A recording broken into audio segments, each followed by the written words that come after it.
Hey everyone, and welcome back to my channel once again. So today's video is part 2 of geranium flower. So in the previous video we have learned how we can draw all these flower perspective having different angles in it. So I'm going to use all these flowers today again, but in this particular video we are going to learn how we can compose all these flower and create one single flower having multiple flowers in a group. I'm also going to explain you how we can shade all these flowers having different shading techniques and drawing techniques. Plus we are also going to learn how we can draw leaves as well. So let's try to create multiple flowers. So I'm keeping one flower simple having normal perspective, the first one that we have learned from previous video. So you can create a round shape. Then next to that particular flower we can create an oval shape, and the direction of the flower should be towards right side, bit of tilted towards right side. And then one flower I can keep on the left side. Again, this is side perspective, so I can create an oval shape instead of round shape. Now you can create a fine oval shape here to create upward perspective, so this is more towards the sky. And then we have small space available here, so I'm going to create few half bloomed flower, so I can keep something like this. Again, the composition is totally up to you how you like to compose it. I am composing it this way, having all the flowers that we have learned in the previous video. So if you have not done that yet, please refer to my previous video. Also you can get a link into my description section. So let's concentrate on the first flower. Divide your flower into 4 equal quarters, create the center part in the center itself, and then start creating petals. Now few petals should be a little bit overlapped with the another petals, and you can keep separated petals as well, it's totally fine. Although this one is the normal perspective, so you can keep it like this, or you can add folds around few petals in this particular flower. So again, how we can add folds, you can keep S kind of shape into the petal, or you can create a triangle kind of structure towards the edges. So that is something you can do. Now for this particular one, as I said, this one is more tilted towards the right side, so the center part is more towards the left side. So divide this into 4 equal quarters, get the center part, and below to center area you can create the center part of the flower. Now because this one is the side perspective, you can keep 3 petals bigger and 2 smaller, and you can add folds around your smaller petals. I have already explained all these flowers in my previous video, so you can refer to that also, or else you can do what I'm doing as of now. Now again, this one is left perspective, so divide your flower into 4 equal quarters, get the center part. Below to that you can create the ovary of the flower. These are the side perspective. Folds are important, so try to add folds around your flower. So I have already explained all these things step by step, slowly, gradually in my previous video. So if you're not comfortable doing these things, you can refer to my previous video as well, wherein I have explained everything in detail. Now let's concentrate on this particular one. This one is facing towards the sky, so upper 2 petals should be smaller in size, and the center part of the flower is also towards upward direction. So 3 petals downward having bigger size and 2 petals upward having a smaller size. So we can see this particular flower is more towards the sky, and likewise we have created all 4 flowers. And because all these flowers are very close to each other, overlapping between flowers is also something important. So you can hide couple of areas in one flower because of the another flower. So we are done with all 4 flowers. These are my main flower. Now we can see we have a small space, so I'm thinking to create this particular one, the side perspective, wherein we can see the sepals of the flower as well. Sepals are the green structure which we usually see at the base of the flower. So for this I'm creating few petals, and then I'm also creating small stem and sepal as well. So you can fill all the in between area with the help of other structures. So this could be our behind flowers which we are not able to see clearly. Likewise, I am creating one more petal here to make it look like some flower is coming, but we are not able to see it. So this one is upward perspective, this one is side perspective, down perspective, normal perspective. We have created everything. Now let's create leaf. So for the leaf, you can create a rough heart kind of shape, and then around the edges we need to serrate it. Serration could be very pointed, edgy, or smooth, but I'm keeping small serration like this. This should not be very small or big or in symmetry. You can keep few smaller, few bigger, and then you can create lines like this. So this is how we can create leaves.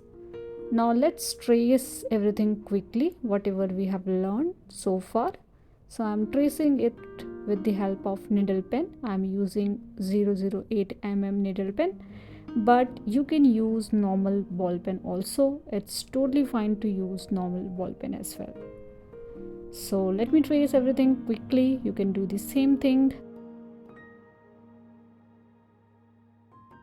As I said previous video, it's very important to create this particular flower, so please refer to my description section and get a link from there for my previous video and learn different perspective of geranium flower, and then you can easily do this particular flower with your own composition, having your own imagination. Even you don't need to refer any reference photo. I have not used any reference photo for this particular flower.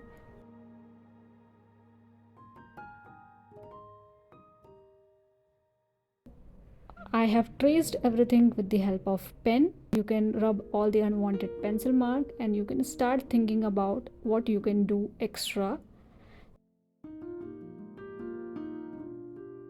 So if you feel some extra petal you can add here and there, you can do that, or else you can keep it as is. I think I should add one petal here. This is behind flower wherein I can see only one petal. So something like this you can think.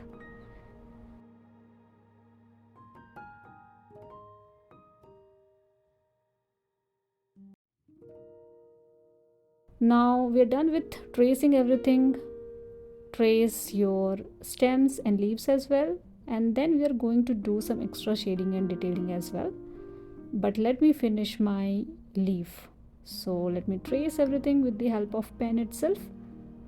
We can create other leaves also, or else you can create one single leaf. Again, composition is totally up to you.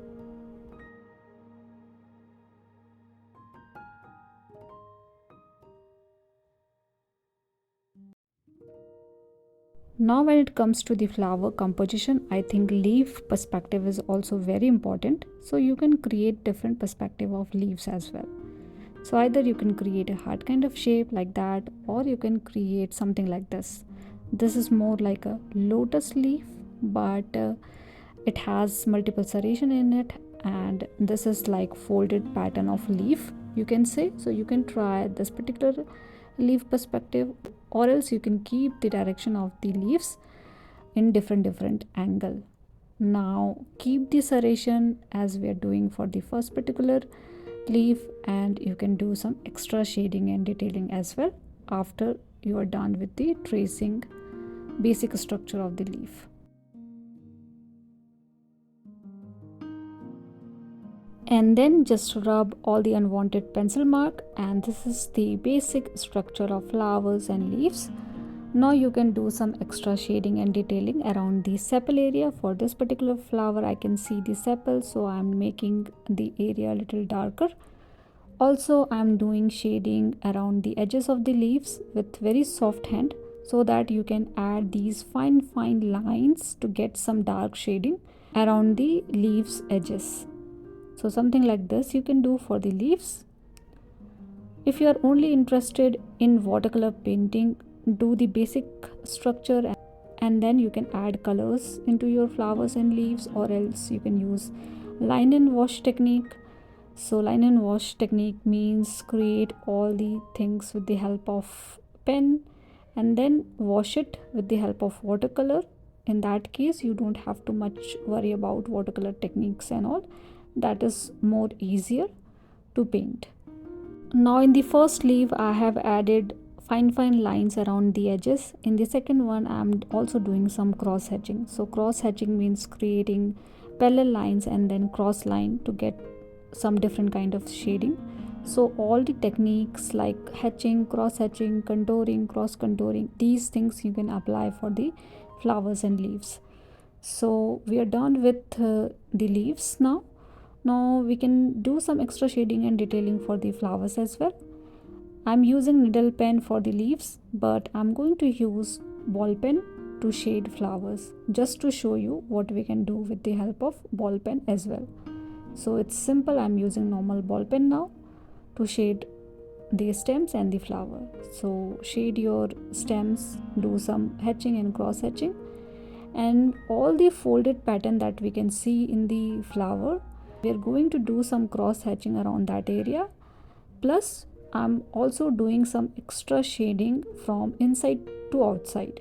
It means I need darker shade around the center part of the flower, and I'm keeping few lighter area around the petals, mostly towards the outer side. So basically we are doing some hatching process from inside to outside, and that is why we are getting some extra dark shade around the center part of the flower.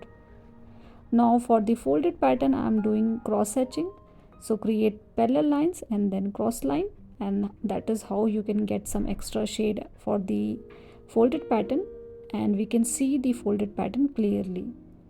Now as I said, I'm doing some extra shading and detailing around the petal area from inside to outside, and I'm repeating the same thing for all the flowers that we have.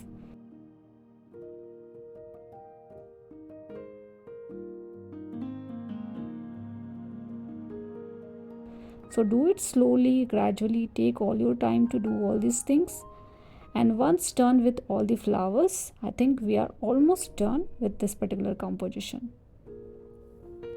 Now let me quickly repeat all these things for all the flowers that we have, and doing these things is important. So knowing what is hatching, what is cross hatching, what is contouring and cross contouring, these things are very important when it comes to the drawing process.